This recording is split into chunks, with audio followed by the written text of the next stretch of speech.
तो welcome dear students, मैं एजाज लड्डन फिर से एक बार आपका स्वागत करता हूं। तो चलिए सबसे पहले यहां पे प्रश्न को समझ लेते हैं। क्वेश्चन हमारे सामने में है कि संसाधन को परिभाषित करें, यानी संसाधन के परिभाषा को हमें उत्तर में बताना है। सिंपली हमें यह बताना है कि यह संसाधन होता क्या है।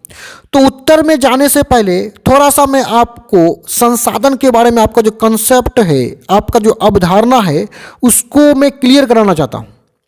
तो देखिए, संसाधन हम उन वस्तुओं को कहेंगे जो मनुष्य के ज़रूरत को पूरा कर दे, यानी दुनिया में मौजूद, पर्यावरण में मौजूद वह वस्तु जो मनुष्य के ज़रूरत को पूरा कर दे, मनुष्य के आवश्यकता को पूरा कर दे, उसको हम लोग संसाधन कहेंगे।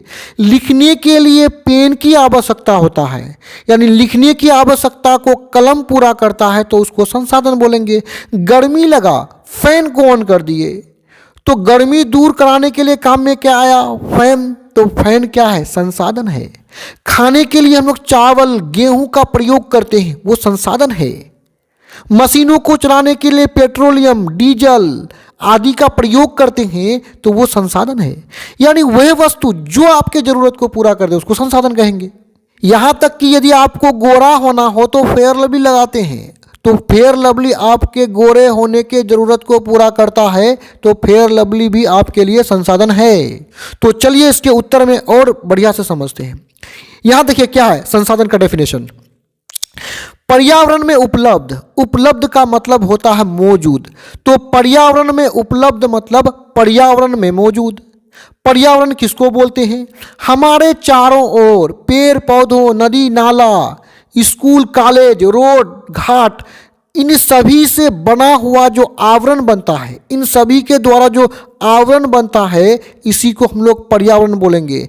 यानी हमारे आसपास जो भी चीज़ है, पेड़ पौधे वगैरह, ये सभी पर्यावरण में आते हैं। तो पर्यावरण में उपलब्ध मौजूद वह सारे पदार्थ, वह सारे वस्तु, वह सारे चीज़ जो मानवीय आवश्यकताओं की पूर्ति का मतलब होता है पूरा करना। किसको पूरा करेगा? मानवीय आवश्यकताओं की पूर्ति करेगा। मानवीय मतलब मानव का, आवश्यकताओं मतलब जरूरतों की पूर्ति अथवा सुख सुविधा प्रदान करे, वैसे पदार्थ को संसाधन कहते हैं। सिंपल सा समझिए, यदि कोई पदार्थ संसाधन है तो वो पर्यावरण में ही उपलब्ध होगा, पर्यावरण में ही मौजूद होगा। और ये जो पदार्थ है जिसको हम लोग संसाधन बोलते हैं, वह मानवीय आवश्यकताओं को पूर्ति करता है।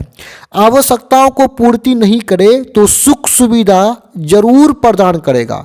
जैसे टेलीविज़न हमें सुख सुविधा प्रदान करता है, टीवी हमें सुख सुविधा प्रदान करता है, तो वो एक संसाधन है। जैसे हवा भी मानवीय आवश्यकताओं को पूरा करता है। सांस लेते हैं, हवा को सांस लेते हैं, तो सांस लेने की आवश्यकताओं को पूरा कौन करता है? हवा। तो हवा संसाधन है।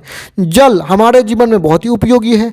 कोयला हम लोग मशीनों को चलाते हैं। पेट्रोलियम, इससे पेट्रोल, डीजल, केरोसिन आदि बनता है, ये भी आवश्यक है। मोबाइल एक जगह से दूसरे जगह बात करने की आवश्यकताओं को पूरा करता है, इसलिए ये संसाधन है। अब संसाधन कितने प्रकार का होता है, आइए नीचे देख लेते हैं। तो संसाधन को मुख्यतः दो वर्गों में बांटा गया है। संसाधन को कितने भागों में बांटा गया है? दो भागों में। पहला है प्राकृतिक संसाधन, दूसरा है मानव निर्मित संसाधन। प्राकृतिक मतलब होता है प्रकृति का संसाधन। प्रकृति का मतलब होता है नेचर, कुदरत। वैसा संसाधन जो नेचर ने दिया है, जो कुदरत ने दिया है, जो ईश्वर ने दिया है, जो भगवान ने दिया है, उसको हम लोग प्राकृतिक संसाधन बोलेंगे। और मानव निर्मित संसाधन, मानव मतलब मनुष्य, व्यक्तियों को मानव बोलेंगे। निर्मित मतलब निर्माण किया हुआ संसाधन, यानी जो संसाधन को मानव ने बनाया है उसको मानव निर्मित संसाधन बोलेंगे। जैसे एक जगह से दूसरे जगह किसी भी बाइक में जाते हैं या कार में जाते हैं, और इस कार को कौन बनाया है? मानव ने बनाया है, तो यहाँ कार जो है मानव निर्मित संसाधन होगा। उसी प्रकार लिखने की आवश्यकता कलम पूरा करता है, तो कलम संसाधन है। लेकिन कलम को किसने बनाया? किसी मानव ने बनाया, तो ये मानव निर्मित संसाधन है। तो यहाँ पे ये वीडियो समाप्त होता है। डिस्क्रिप्शन में और भी वीडियोस की लिंक है। धन्यवाद।